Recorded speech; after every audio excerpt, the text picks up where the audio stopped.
İki gündür televizyon kanallarında ve internet sayfalarında haber haline gelen Bitlis'te 5 siyasi partinin ittifakı ve birleşmesi söz konusu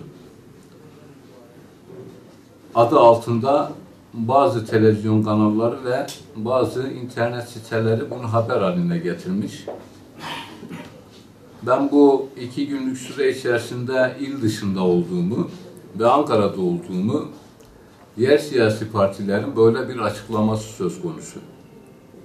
Fakat ben Milliyetçi Hareket Partisi İl Başkanı olarak çok açık, net bir şekilde ifade ediyorum. Milliyetçi Hareket Partisi asla ve asla hiçbir siyasi partiyle bir araya gelip bir ittifak, bir birleşmesi söz konusu değildir.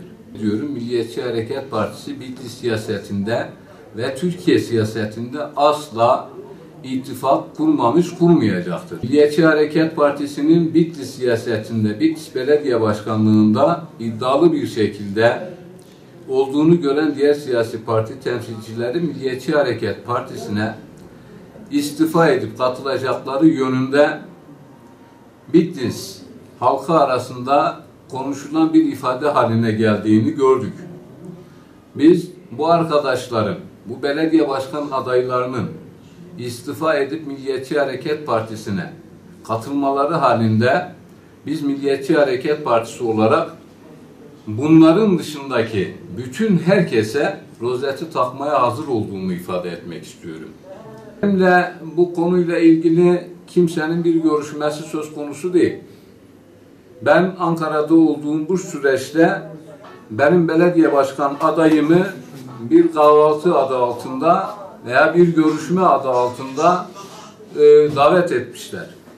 Orada da kendi ifadelerinde Bitlis'te 5 siyasi partinin birleşeceği yönünde tek aday üzerinde birleşip seçime öyle katılacakları yönünde bir ifadeleri var. Bunun hiçbir yerinde Milliyetçi Hareket Partisi yoktur. Ben il başkanı olarak bütün kamuoyuna ve Bitlis halkına önemli duyuruyorum. Belediye başkan adayımız böyle bir ifadede bulunmuş, ancak ifadesinin tamamı yayınlanmadığını söylemek istiyorum. Belediye başkanımızın açıklamasında bir kırpma, bir kesinti olduğunu ifade etmek istiyorum.